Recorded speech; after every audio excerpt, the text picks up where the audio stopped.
All right. Welcome back to another Just in the Sound of Sirens. I'm your host, Thomas Orness.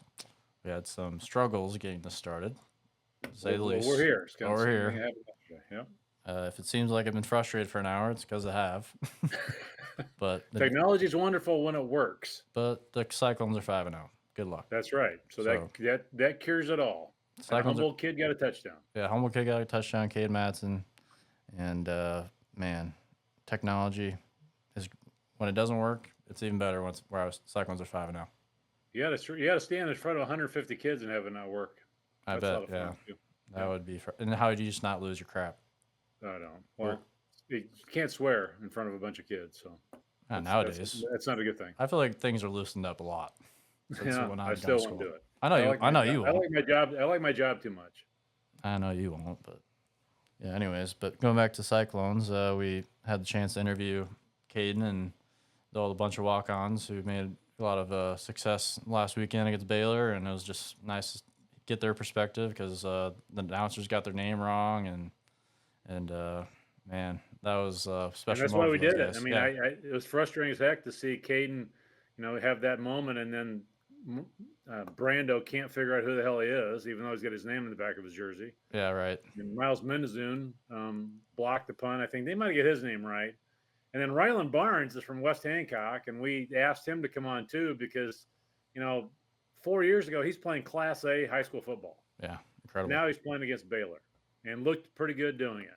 And a So sold out arena, like a sold out stadium with all white, like that's just completely different from high school football. And exactly, yeah, as a Cyclone, and that's just makes it so great when those kids who are like the best of the best in their town, and then they're like the lowest of the totem pole on their out of state, and then seeing Caden finally, he hasn't touched the ball in so long, and watching him in Humboldt, he was a stud and could run all over the field, and he was in the end zone a lot. So yeah.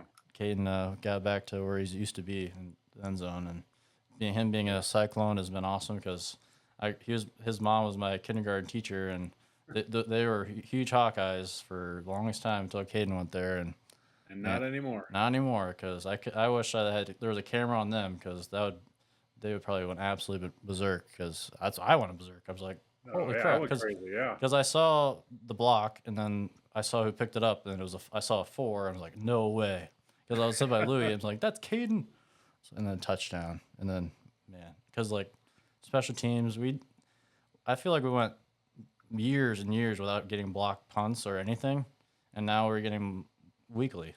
Like yeah, Darren Porter had 4 straight years of blocking a punt at least one game, and yeah, now we have that special play that completely flipped the game.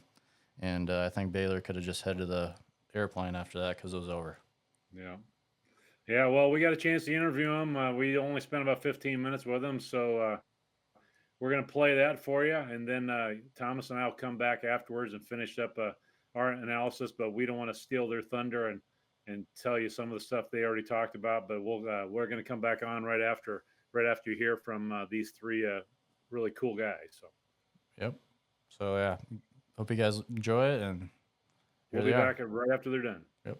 All right, guys, thanks for coming on. We're recording now, so I wanted to get you guys some love because it really irritated the crap out of me when they didn't know their names on TV and then on the radio. Because yeah, obviously I know Caden, Rylan. I met you a couple times when you were at West Hancock, and we're always looking at walk-ons, Miles. So that's why we were wanted to get you guys on and get you a little love because they kept calling you by different wrong names, and I just wanted people to get a chance to know you a little bit. I mean, you guys.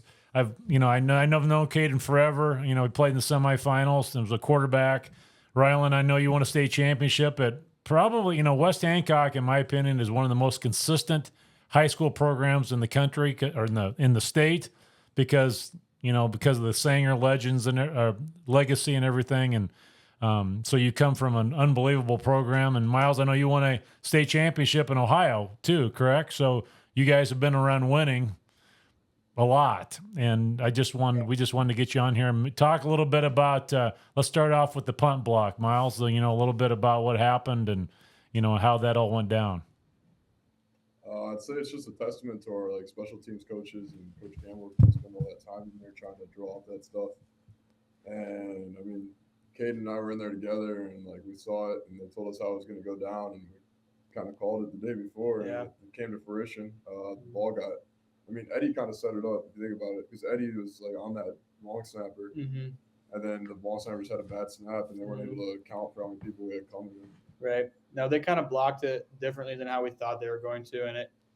I mean, there was like 4 different guys who could have blocked it on that play, depending on how they blocked it, and it just happened that Myles and Vince, who hadn't even blocked it once all week, got the opportunity to do it. So yeah, it was pretty cool. So how close have you guys been other times? I mean, has there been just times you thought you should have got one? Or?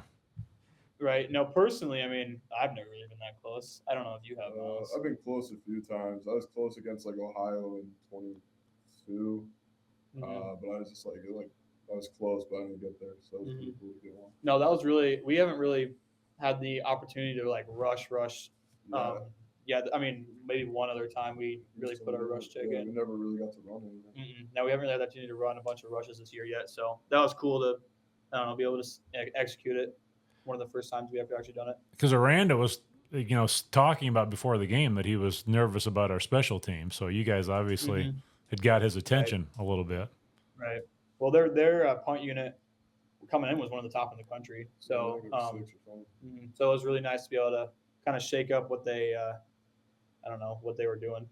You might have showed Aranda the door. Yeah, right. Well, yeah, and just in case we see him, we might see him again in the Big 12 Championship. We want to, just in case, Yeah. Don't want to get too ahead of. Well, we interviewed Ryan Harklaw, last week, and I asked him point blank. I said, "Is Aranda coaching for his job?" And then there was a long pause. So I think it's they just signed him to a 10-year deal. So yeah. So how was it just like flipping, like making the stadium go crazy, and like we just scored before, and just like we scored, it just kind of completely flipped the game up on its head. How was it just as at the time? We obviously didn't know it was going to be the turning point when it happened, but you could just kind of feel the excitement, and obviously it comes with the environment that we had. I mean, it was whiteout and Jack Trice for the first time ever. And then once that happens, you could just kind of feel it, kind of rising in the crowd a little bit. They just needed a reason to kind of go crazy, and I don't know. I just kind of gave it to them a little bit. So, Rylan, did you know you were going to play, or coming into that game? I had Coach Cratch told me earlier in the week that that I had the chance of that I could go in, and he's not afraid to put me in. But to be honest, no, not really. But then Kale went down with an injury, and they were talking over. Cratches up in the box, and he's telling everyone telling me to get ready. Everyone's telling me hey, if you go in, make sure you're ready. I'm like, yeah, I was pretty ready for it. So did you just out of curiosity, did you and Kalen Bacon see each other in high school? Did you play against each other at all? Yeah, we never played in football. Okay, played basketball probably, or wrestling or whatever. Basketball, we played them twice a year, and yeah, we never beat him at all in 4 years. And we'd always match up with them, usually in the postseason. He'd and Lake Mills would beat us out. So tell me a little bit about. Sorry to interrupt you, but tell me a little bit about growing up in Britt. I mean, everybody goes out for football. I mean, I know Coach Sanger really well. I mean, he's told me that they're lining up, every August to come out for football. What is it about the culture in that town? Obviously, it goes back to Bob Sanger, and I don't know if you've ever heard of the Fog game at West Hancock. That's kind of legendary. I refereed that game, and I was the line judge, and I couldn't see across the field. It was so foggy. But you guys were fantastic back then. So what is it about that town that gets everybody fired up about going out for high school football? Yeah, I think you said it right there. Just the culture, everyone there loves football, especially when I was younger and we had the Zach and Chris Slugger. You'd go to the games and you'd see them just dominating, and I think that kind of instills something in you that you want to help out with that. So obviously once you get up to the high school levels, and when you have great coaches like Coach Bob and Mark Sanger, those are guys that you really want to play football for, and who you're going to give everything you have for. So yeah, I never got the chance to play for Bob. His his last season when he was getting sick was my freshman year. Okay. So, and I didn't really play that year unless we were winning by a lot. But even like the stories that you hear of him, like just the way that like he'd get guys ready for a football game is incredible. And I think Mark does like just a great job too. Like there's not really a drop off between the coaches in that aspect. Have any of you guys been to West Virginia before? I've been there. My mom went there, so Oh, gotcha. I was there a lot growing up. Yeah, I think you guys will have a better crowd than you guys did at Houston. I think you guys will have a little more. Yeah, their fans are. I have a few friends that play there too, so their fans are different, and it'll be a loud environment, and I know their stadium's kind of similar to Jack Troy's. Yeah. So, Myles, did you get recruited by West Virginia then? Since you said your mom went to school there. No, not really. It was like late in the process. I got they called my head coach a few times, but nothing like too serious. Okay. Yeah. So, Myles, just out of curiosity, I know these other guys, Rylan, you probably graduated with 50 in your class, roughly, and Caden was about 100. How many did you graduate with out in Ohio? Probably like 250. Yeah, I knew you came from, 275. because you were 5A in Ohio or whatever they call it. Is that right? So we go divisions. So like Division 1 would be your biggest, and that's probably like 600 kids or like 800 you graduate with, and then like Division 2 would be like 400 to like 500.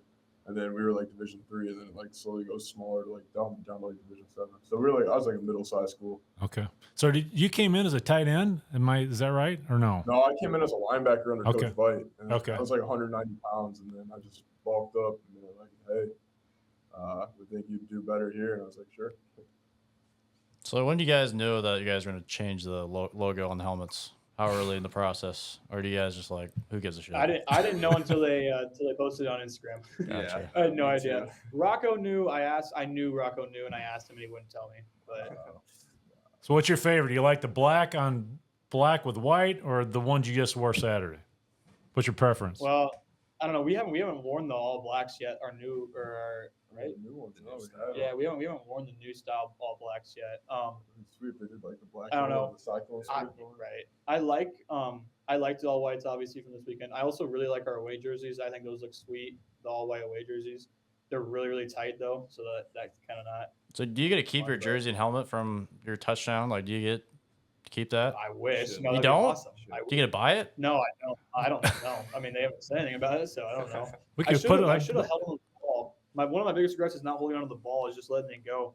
Because I definitely could have gotten away with getting it. Yeah. When I was in the stands and when I saw you get the ball, I'm just like, please just don't be like on the one like when they let it go right before they get in the end zone. I just like didn't want you to do that.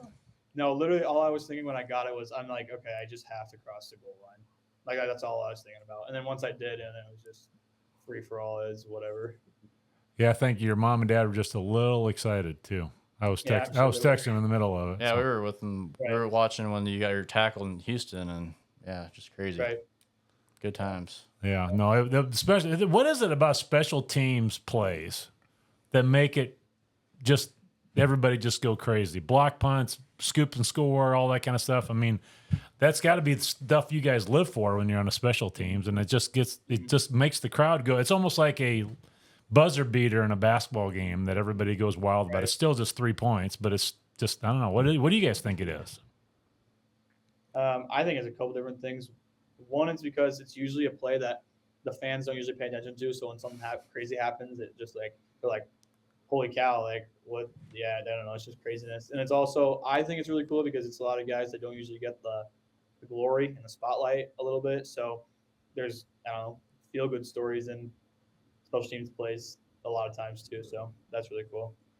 I'd agree with that. Yeah, like when you look at the history of kind of like Iowa State, your dudes like Roy Walling, Ben Nickel, and like people like that. It's just like easy people to root for who have like it's like because it's a gritty thing and it takes like it's not like you just throw anyone on there. So like it's usually your dudes that work hard and they're just like still trying to figure out how to get on the field and they take advantage of it and make the best of their like opportunities. I think that's. I think you nailed it, Myles. I think it's the guys that aren't getting. I mean, hell, they didn't even know your guys' names when they were calling them. So I mean, it's the guys that are kind of everybody's cheering for because they want to get their chance. And boy, you guys sure took advantage of it Saturday. There's no doubt. Was that annoying when you guys got back and like watched the T right past me? Like, oh come on, my one shining moment, you didn't get my damn name right. It literally Right. took him like 5 minutes. I didn't even watch the TV copy of it for a long I time. haven't watched it I just either.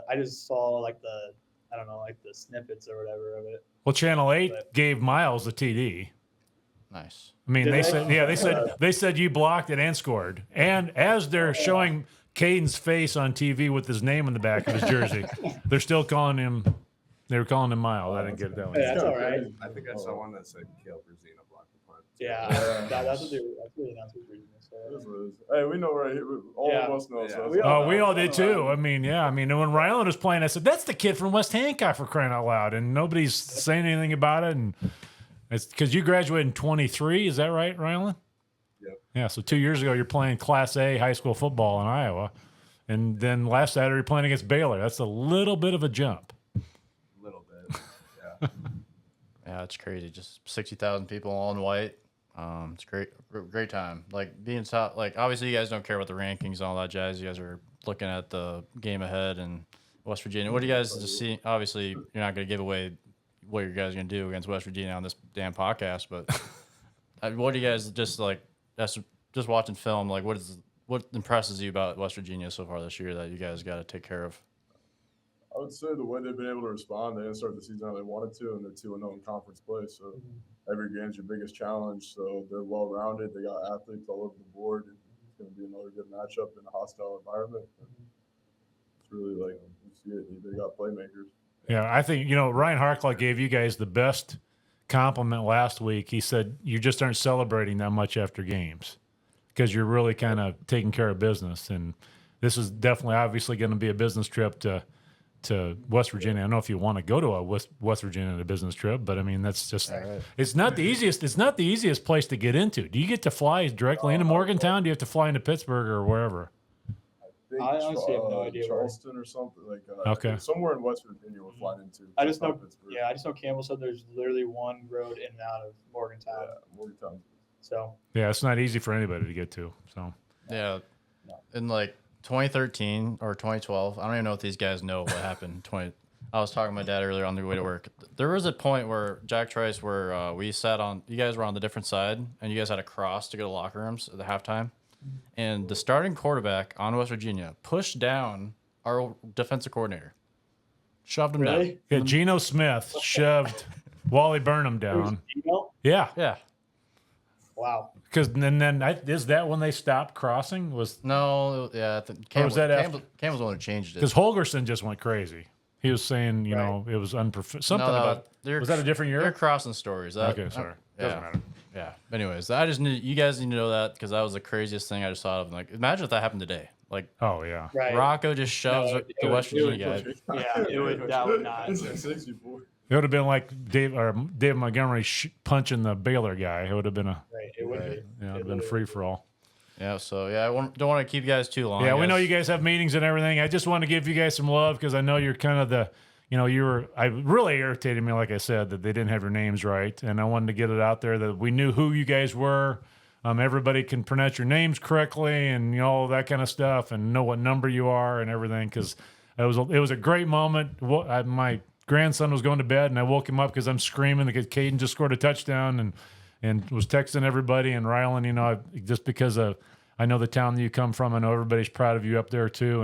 And fortunately, Myles, I don't know much about Ohio high school football, but I thought one of the coolest parts of the whole thing was when you guys were all celebrating the touchdown.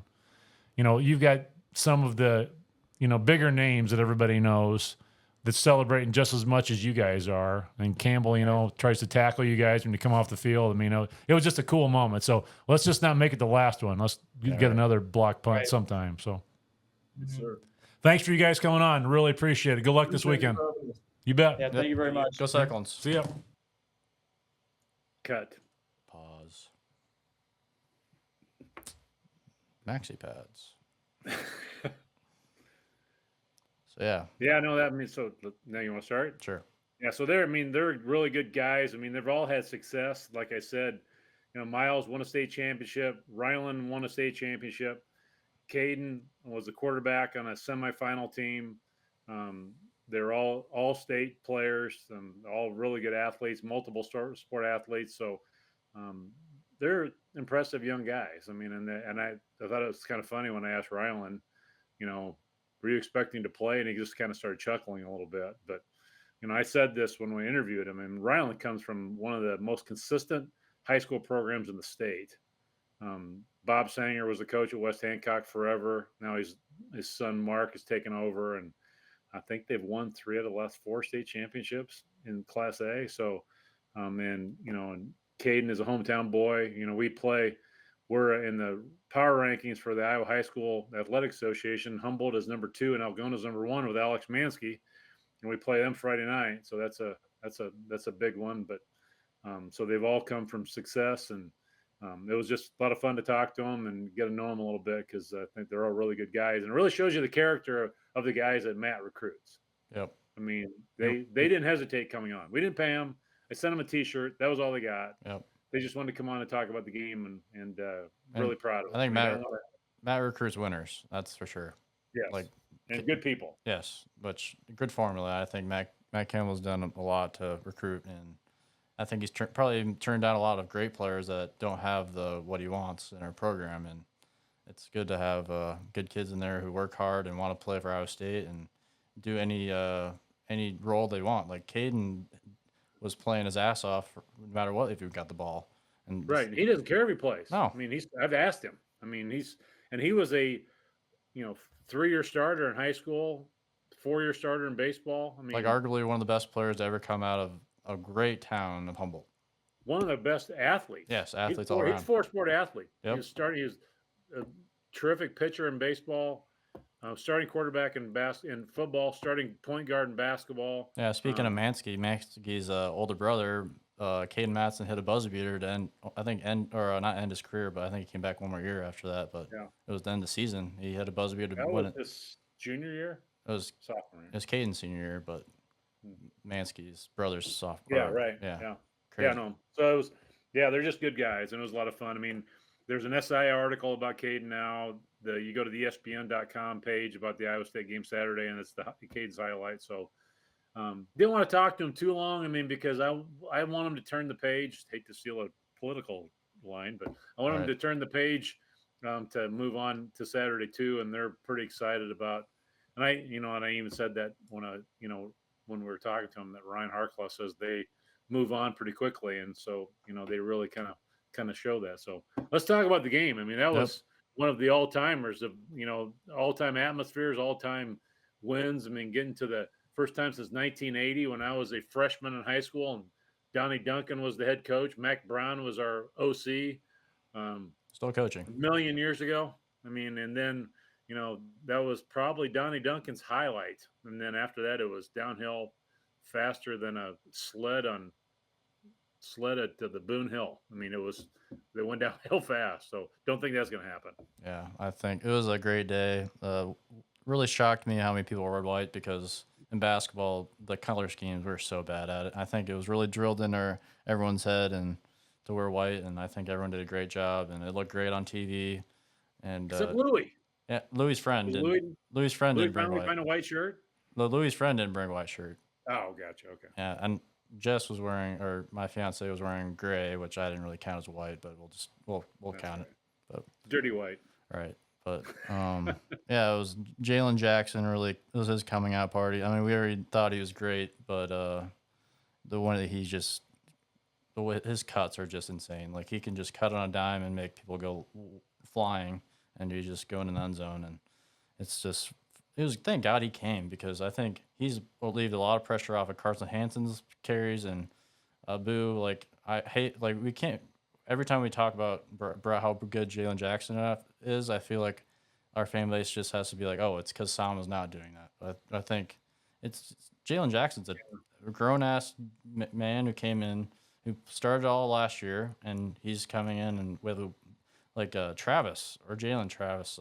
He's a mountain of a man. He moves people, and one of his Jalen Jackson's touchdowns, he took 2 defenders away, and Jalen made a cut, and rest is history. And with the scripted Cyclone on the helmet, cursive logo, man, that was perfect too. And ironically, I think that is from the Donnie Duncan era. Really? Do you think that's the connection? I know it's from the 80s. I know in 87 that was on there. That was post Donnie Duncan. That was the Jim Kreiner era, which we'd like to forget that Right. really fast. But yeah, I don't know if Donnie Duncan had that or not. He had there's another throwback logo that's kind of cool. It's kind of got cyclones going down the helmet, like almost like a flame look to it. I think that was from the Donnie Duncan era. But yeah, no, I mean, we've got this three amigos for the tailbacks that all bring something different to the table. Abu is a home run hitter. I mean, he is strong, but he's super fast. Jalen is got a little more quicks when it comes left and right, and then he can get upfield fast. And then Carson Hansen is fast, but he's also a bulldozer. Yep. I mean, he can plow over people. So, man, how fortunate are we to have those three guys? I mean, I heard somebody saying about, something semi-negative about Abu. I said, "Are you kidding me? Do you remember the Kansas State game, for crying out loud?" I mean, he shouldn't even played last year. He was a true freshman. Right. I mean, he was 2 years ago. He's playing high, so he's the same age as Rylan Barnes. Yeah. I mean, he's 2 years removed from high school football. So, no, I mean, it was, you can go down the list. I mean, Jaden Higgins, what can you say about him? I mean, Rocco Beck breaks the ankles of their defensive end. And Dylan Lee. Kramer has a great catch. And Jalen Knoll is making catches that he could not do when he was a freshman, and he is making himself some money right now. Yep, and even the ball, if the ball's underthrown, he's strong enough to go back and get it, catch it, and come down. And if Rocco can just lead him a little more, I think there's a little more touchdowns that Rocco can get on the board. That's like why I get so excited thinking about this team is we're 5-0, and Rocco isn't even been playing that great yet. Because in the first quarter, yeah, he has something going on in the first quarter. He's money after. Seems like he's money after that. But the first quarter, he's struggling, which is, who cares? I mean, at the end of the day, who's going to complain about a 43-21 win to Baylor? If you're complaining about that, you got some serious issues. But I'm just saying with Rocco is the reason why we not saying he is playing the greatest to his ability yet, but just because if he does that, because all the hype that is kind of murmuring with our fan base right now, we're kind of hesitant to jump all the way in just because we've been hurt so many times with the Brock Purdy senior year, which I don't think that this team is completely different because I think Jalen Knoll as a leader and Bo Freeler were in the locker room around then and saw what needed to be fixed or what the tendencies of probably what we went down the road of like, oh crap, our season, we have to do it this year and it's all in this year. We have all the players, which that's not the case. Like back in then, that's what I thought that was the case. Like this was our one shot of making the playoff, but now that it's expanded, we can talk about and think about the playoff throughout the whole year. Even if we lose a couple games, we could still make the Big 12 championship and still make the playoff. That's why I think it's so. I mean, like I was kind of hesitant to be excited about the new playoff, but I think it just makes the regular season matter more because these, in a way, it makes individual games matter a little less, but on the broader scheme of things, the regular season matters more because of the playoff. And if you lose a couple games, it's not the end of the world. Because like whenever that Brock Purdy's last year, like we played crappy against UNI, but then we played Iowa, and then like I feel like it just completely popped everything out of the COVID year, which this year is completely different because we have a full fan base, we got young players that are great. Stadium. Got a full stadium. The stadium is participating. Yep. The sound system is better. The sound system is way better. Yeah. Night and day. And like the people complaining about the lady who does the in-game announcing or whatever it's called, like she did an okay job. Like I wouldn't want that job. Like it's delayed so long. I wouldn't either. And take away like the Iowa pictures online, I think she's fine. Like she's great. She'll just, and I think it helps the lag time because before it was just, you look at the clock and they do the wave once or the put a smile on your face cam, whatever, once, and then you're just sitting there twisting your thumbs, and you can't be on your phone because there's no service. And I think the in-game person really makes it faster than because the commercials when they go back to back, it really lags on. Well, I mean, they have to take a page out of the professional sports world, and they have to entertain you during those TV timeouts. Because if they don't, it is the deterrent from going to the games. Yep. Because the TV timeouts suck when you're at home. Yep. And when you're in the stadium, it's 30 times worse because you can't even go buy a beer. I mean, that's just the way it is. I mean, so yeah, they're doing a much better job with entertaining everybody. And boy, it was a beautiful night. You know, it was hotter than hell, but you know, they cooled off, and you know, I think everybody had a good time. And you know, one name I'm going to shout out that hasn't got any press at all, that for his moment and that he was in, that I was thoroughly impressed with him, is this freshman named Quentin Taylor Jr. He's a D-back. Got a little bit of screen time. I thought he looked really good. I mean, and that's what Ryan says. They like to get these young guys in during crunch time, just so then when they do have to play, you know, it's not a shock to them. And you know, he can play too. And you know, how about Miles Purchase? Yep. Has a really rough first half and finishes the game. He played fantastic. Funny you say that, because that's called manning up when you do that. Because people in front of me were complaining about him, and then the second half happened where he had like 3 or 4 great plays, and then the guy who was talking crap about him looked at me and was like, "Come on, you're wrong a little bit. Come on, he's good." Like, especially with Darren Porter being out, and which it's such a testament of John Haycock and Matt Campbell of the talent we have and the depth, because with a star player like Darren Porter probably be playing the NFL next year, and we didn't really notice that much until like the second. Like I had to be told, Right. "Oh, Darren Porter's not playing today."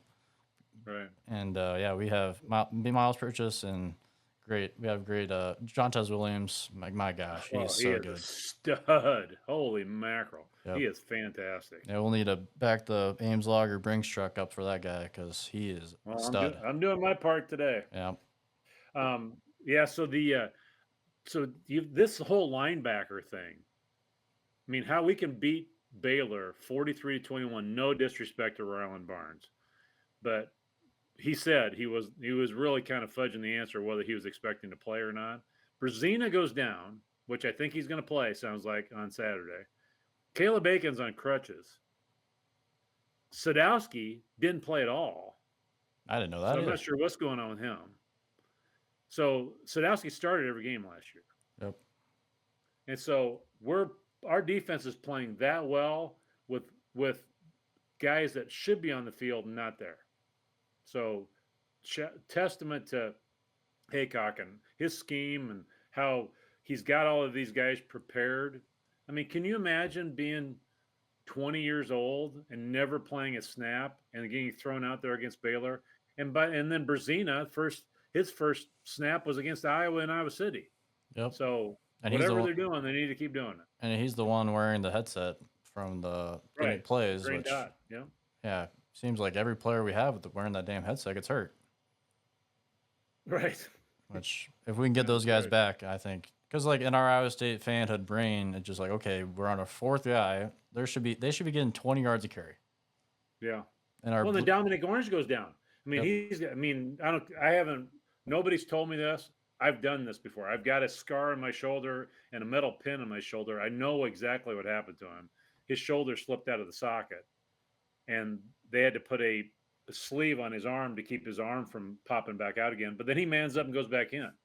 If you've never had that happen before to you, it hurts like hell. So that one play where he got hurt, it's when he was kind of like throwing. Do you think that's when like he just? Yes, that's exactly how I hurt mine. When I was in high school playing high school football, I tried to throw a guy and my shoulder popped out of the socket. But then once it starts happening, it loosens up those ligaments and makes it hard. It makes it easier for that to happen. So they have to put a sleeve around your bicep, and then put a strap around your chest to keep you from being able to raise that arm up high enough that it'll dislocate again. He can play, yeah, but he's not going to be knocking down a pass with his right arm. Well, that sucks, because I think he has a pro future, and but it's now when it happened to me, it was a major surgery. Nowadays, that I think there's a lot of guys that it happens to. I had a buddy of mine, it happened to him too, and he played college football, and his went out after he got surgery. So the surgery's come a long ways. I mean, the worst pain I've ever felt in my life was that I played a long time ago, and the technology was pretty poor, and they had my shoulder taped up so tight that when I played a game, it went out of the socket, but the tape was so tight that it held it out of the socket, so it couldn't go back in. And my trainer came over and grabbed my hand, and then it slammed back in like somebody was slamming a car door, and I thought he had punched me in the side of the arm. Oh my God. And it was just because the tape was so tight that it slammed it back in. And to tell you what, that was the best feeling when it goes back in. But it hurts like heck. I couldn't even change the station on my car radio the next morning because my shoulder hurt so bad. So yeah, I know he should be able to play. I mean, as long as it doesn't happen chronically, they're going to probably give him something for pain and call it a day. And that position is one of our deepest positions too, having a 3-man. But it's also a position you don't have to raise your hands. Yeah, is raising your hand. Like his injury happened when he was trying to throw a guy, so he had his arm, like parallel to the ground. He doesn't have to do that. I mean, when he's playing that position. So yeah, because we need him. He's one of our, too bad because he's making himself a lot of money. Yeah, he's probably one of our best players. Honestly, he's just incredible. Easily. He can set the edge so good. Like John Haycock, I'm surprised he's a DN now, and he does a great job just getting there. And I think that's Orange isn't playing DN, is he? Yeah. How did I miss that? I mean, I kind of missed it too. But at the edge, he sets the edge. Singleton's playing in the middle. Yeah. Really? Okay. Because I think that's helping out our linebackers a lot. Because if we can't set the edge, we are in trouble. Because I think that's what happened in Houston a couple times. They had couple of long runs, and John Haycock is having him as a defensive coordinator is pretty nice. I think and I think he wants to finish his career here. So. Yeah, I've heard that, which is incredible. Like, who would have thought that one of the best defensive coordinators in the country wants to stay at Iowa State for the rest of his career? I think that has to do with Matt Campbell and just the whole. It's awesome. It's just incredible. How about Cooper Ebel? Yeah, leading tackler, another guy that 2 years ago was playing high school football. Incredible. I mean, he was in the Shrine. He was supposed to be in the Shrine Bowl with your brother 2 years ago, and then I think they realized that he's going to play, so he didn't go to the Shrine Bowl. But we are really young. It's a lot of spots, and yeah, so the future is super bright. And the thing you're talking about the playoffs, we're such basketball fans that if we lose a game in basketball season in February, it doesn't change our seeding a ton. Football, the margin of error is so thin that you lose one game that you shouldn't lose with this new playoff system, and you're probably out. Yeah, like just let's go to like Taylor Horton Tucker, Tyrese Halliburton year. Like we we're pushing, like our own players were fighting on the court, and then we won the Big 12 tournament. Right. A couple weeks later, which football is just a completely different animal. How about that team? Tyrese Halliburton, Taylor Horton Tucker, Cam Lard, Mike Jacobson, playing in the NFL. Yep, not basketball. Yeah, not basketball. Right. Yeah. That's insane. Yeah. Yeah, no, it was fun. I mean, Baylor's, like Ryan Harklaw said, if you haven't listened to our podcast with him, go back and listen to it because Ryan is such a positive person. He knows way more about football and that kind of stuff than I would ever think about knowing. And, but he said, their losses were to BYU, to Utah, and to, who was the third one? Whose losses? The Baylor's. BYU, Utah. I don't know. Who was there? The Colorado. And so they lost to some really good teams. And they've got talent, but, they just struggled. And we, once Caden returned that block for a touchdown, it was really tough for them because they looked really good in the first quarter. Yeah. And then we figured something out, and then they didn't look very good. So, yeah, it's a good win. Every win. I mean, this weekend is huge. I mean, going on the road to Morgantown, which when you listen to those kids talk, it is not easy to get to Morgantown. Nope. And now you got to go into a hostile environment. And if you've ever watched, what's the show that we watched about the guy that won the Heisman? The Express. Yeah.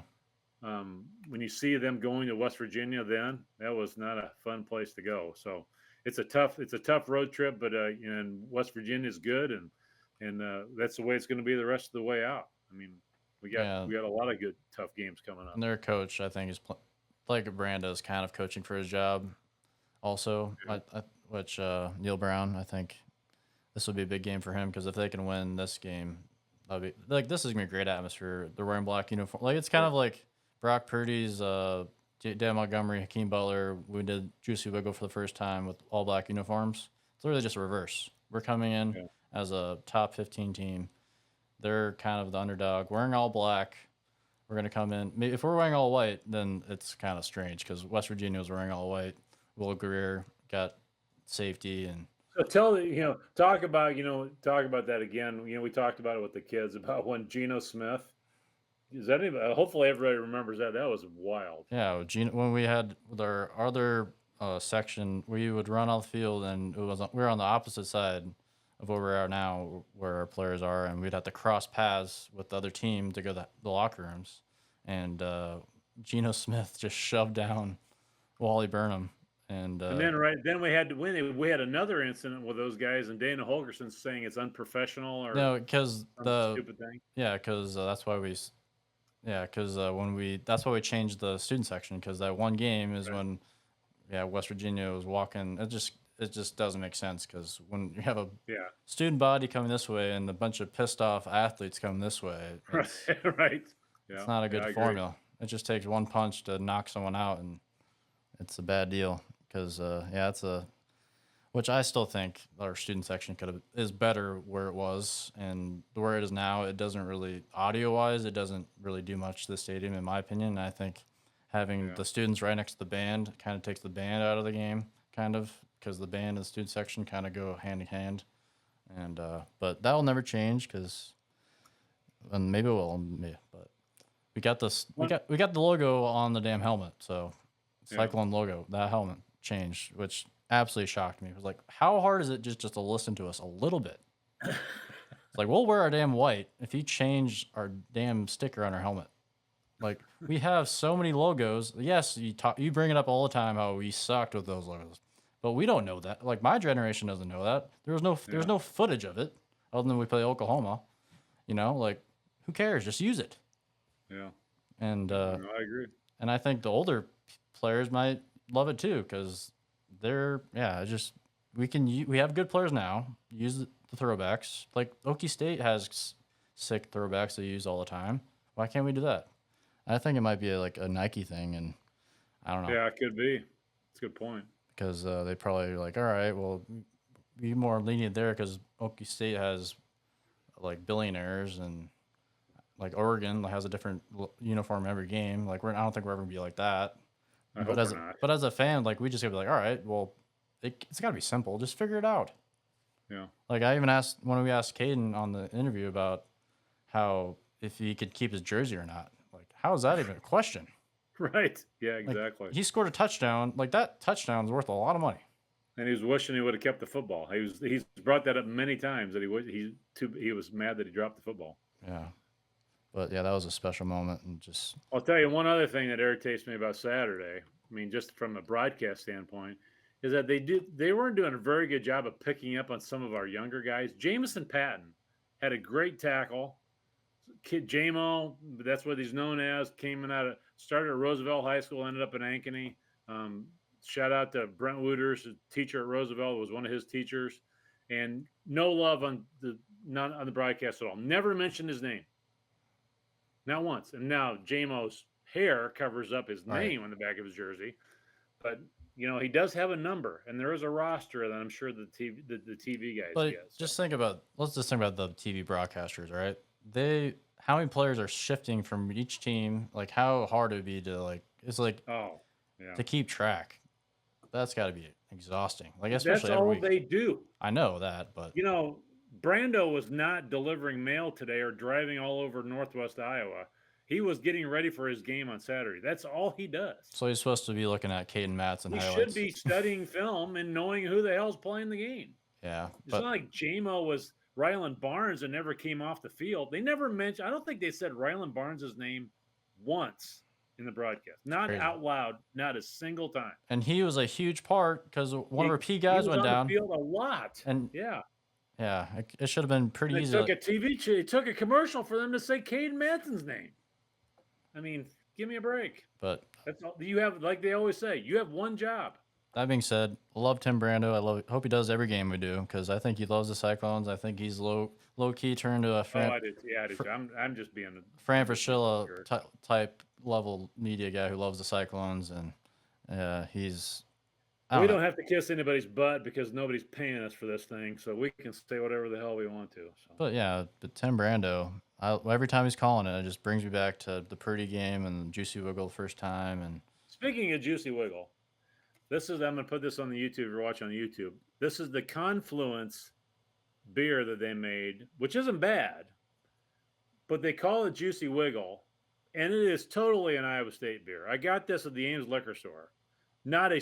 There's no Iowa State thing on here, so they don't have to pay any licensing, and they don't give us a damn dime for this for the collective. So if you're standing in front of the beer cooler and you really think you need to buy a Juicy Wiggle, buy an Ames Lager instead, because that's the only one that's actually. And there's the Clone Fest, which I'm showing this now too. This is made by Back Pocket. This sucks. I hate to say it. They're not able to sponsor. I took one sip of it and dumped it down the drain. It is not good. And then the Ames Lager, obviously the West O guys are really helping us out, keeping these players.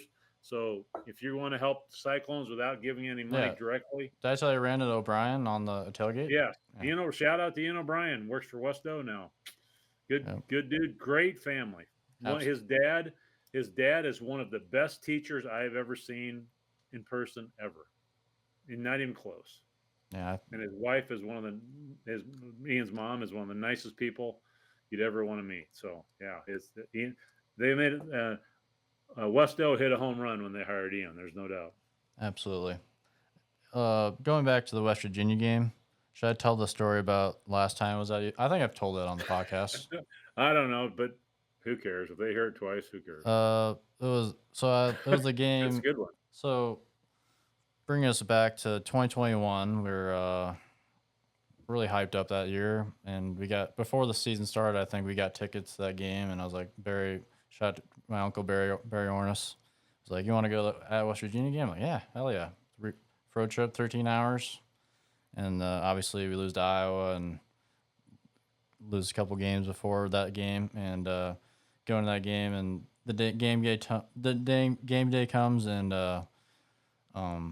we were hanging out with like the top donors of West Virginia, and it was like so totally out of the ordinary for us, and we got a golf cart all the way. We were a little sloppy before the game, and got a golf cart to the entrance. Grandma would be proud of you. Yep, right. Me and Barry had a couple. How awkward does it be? Like, all right, I'd love to see people's net worth compared to mine, because I'm just in a t-shirt and everyone's in nice clothes.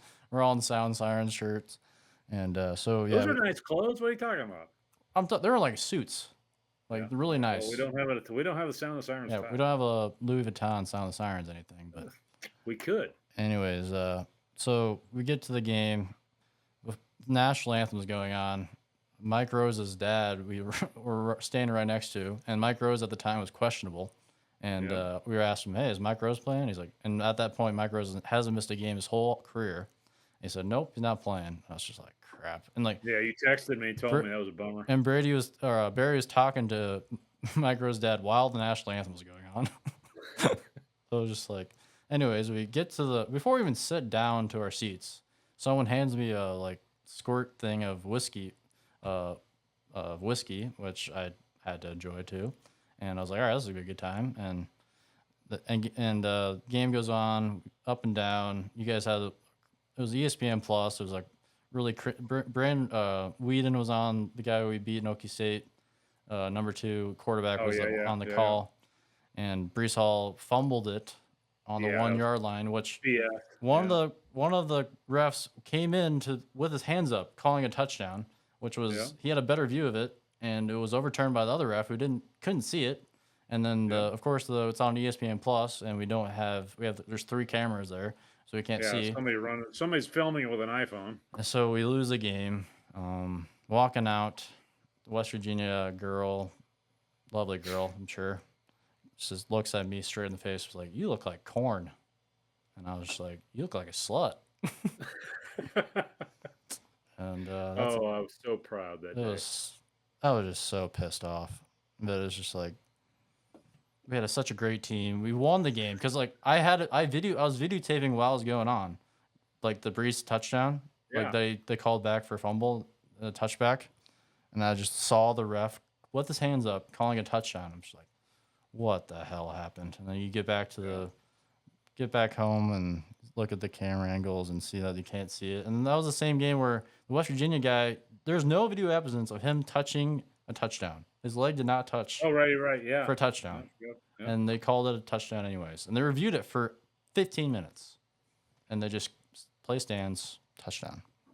Anyways, I hope that doesn't happen this weekend because Well, the spread's 3, so it's going to be a close game. yeah, I'm not saying I think we were double-digit favorites going into that game when we were last there, but man, it was a fun day, but tough day for a Cyclone fan. But I think it's just crazy from then because like in my mind, I'm just like, we missed the peak. Like we won the Fiesta Bowl with 80 people in the stands, and that's just the way it goes for Iowa State. But I think Campbell stuck around and was like, we're doing it again, and he's doing it again now. We get ranked 11th going into West Virginia, ranked or 5-0 for the first time since you're a freshman in high school. No, since I was 14. Yeah, right. Crazy. Yeah. So West Virginia's 2 losses are to Penn State and to Pitt. So they must not like playing teams for Pennsylvania. Those are 2 high-level games of pressure. So I think that kind of bodes well for us. Well, they only beat Kansas by 4. They kind of rolled Oklahoma State, which Oklahoma State's kind of reeling right now. So yeah, I don't know. I mean, it'll be they always have athletes, and it'll be interesting to see how it turns out. But I think I think the best thing for us, and this is just my opinion, but obviously the fact that it isn't a home game is going to help because they're going to have a couple days where they're not going to have people patting them on the back on campus. It's just going to be just them together, and they're going to have to circle the wagons and get ready to go. So I'll be interested to see, what kind of crowd West Virginia gets when they're 3-2. Will they be sold out? Not ranked? I don't know. I mean, yeah, that's a night game. I think that helps their cause of filling up that stadium. But even when there wasn't even that many people there when I was last time. It was still pretty rowdy. And just thinking about that last team, our offensive line is so much better. Oh my God. Yeah. How our depth is absolutely insane. Tyler Moore coming in at tight end looks fantastic. Yep. I mean, we have depth. Only place that we're really stretching it is at that linebacker position. And, hopefully McLaughlin and Caleb are going to be able to come back before the season's over and but still save that red shirt. And, we're just running out of bodies. That's when I heard Brzezina's probably going to play. That was really good news. I'm just hoping it wasn't an ACL or anything, so it shouldn't be a risk, but I'm sure glad he's coming back. But yeah, it'll be a good game. I mean, it's a night game. Going to be on Fox. It's just fun to win. I mean, There's no other way to describe it. I mean, it sucks when we lose, and it's stealing the Bull Durham line. And when we're winning, makes the fall that much more fun. Yeah. Just need to get the 49ers winning again. Yeah, like when the Baylor game was going on and you text me during the game how Brzezina's gone and Orange went down. I'm just like, how have we not given? Like I looked at the big board. Like, we haven't even given up 100 yards rushing. I was like, right. How? Right. But Zamir Hawk. I'll tell you why. Zamir Hawk, J.R. Singleton, all of those guys. I mean, that's the reason. Yeah, incredible. And just Bo Freeler, Jeremiah Cooper. Can't say enough about our safeties and their leadership. God, I can't believe. I wish there was like a behind the scenes, like the videos of like the last couple of weeks, because they've been doing something great. Because I don't know, as an Iowa State fan, we just think with our depth of the past is like when we would lose one guy on the starter, it was a huge drop off. Yeah. We went from like even with our starters, we'd give up 10 yards a carry, but it would be like 16 yards, and like it would just be so deflating. And we're so far away from where we were, and it's awesome. So yeah, what's your Yeah, prediction? no, it should be fun. I got to pray for the guys in Florida. They've got we're recording this on Wednesday afternoon, and they've got a rough night ahead of them. We've got cousins that live in Orlando, and some couple of them are actually in North Carolina right now, and Didn't then they go our to other cousins UC? are going to write it out in Orlando. So Didn't they go to UCF for college? yeah, I mean they sent me a picture, and they said I saw a UCF flag on their front porch, and I said, well, this is a cool picture, except for that we need to get that replaced. Right. That's so strange. I like back when we saw Llewellyn and all them, and now they're in the Big 12, and Yeah, it's just bizarre. It's really bizarre. But yeah, Scott what Frost, do you think? What do you think is going to happen on Saturday? Do you think the train keeps on going, or are we going to get halted? Oh, I think it's going to be. If you think we're going to come in at 43-21, I think you're smoking something. I mean, I think it's going to come down to the wire, and Mr. Conrad, he might be the difference in it. So that's my opinion. It's a 3-point. The guys in Vegas know what they're talking about. So it's a 3-point spread for a reason.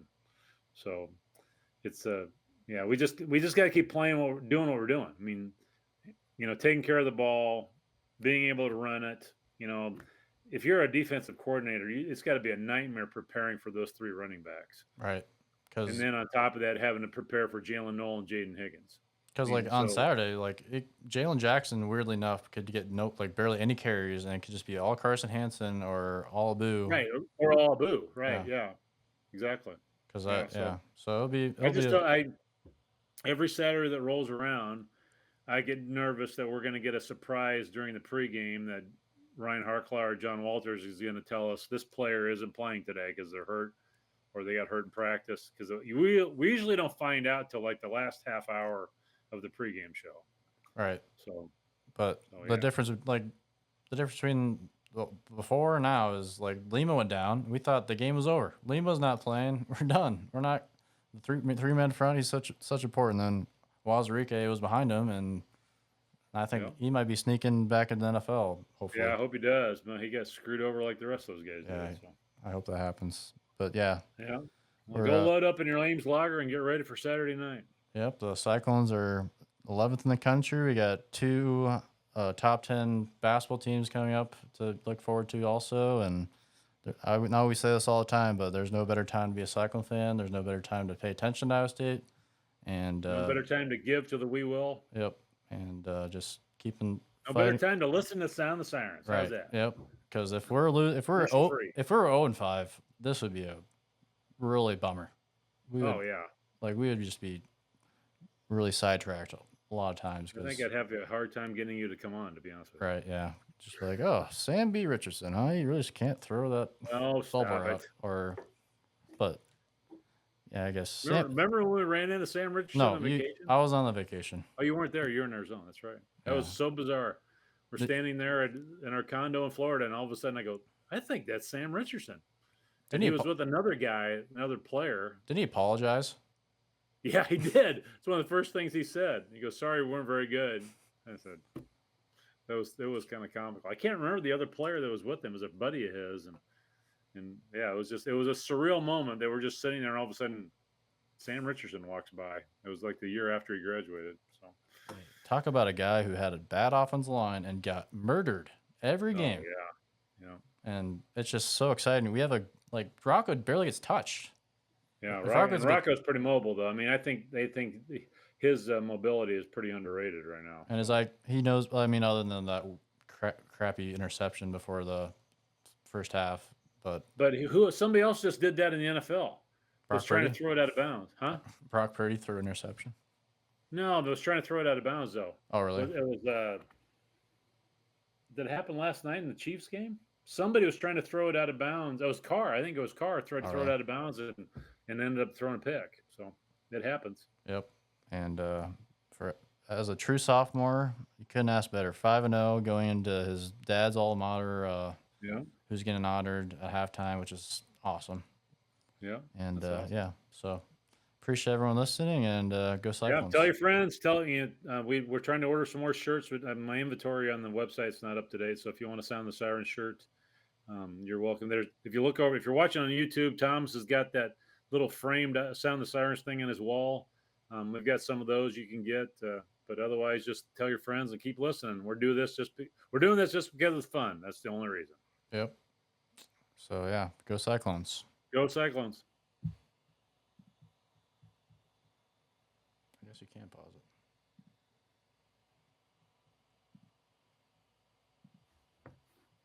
Yeah, you can pause it. Oh, okay. Well, you can, like I said, break it apart on StreamYard, right? Or yeah, Or on Premiere. Premiere Yeah. Pro. Let me know when you're getting ready to log in because I think I got to log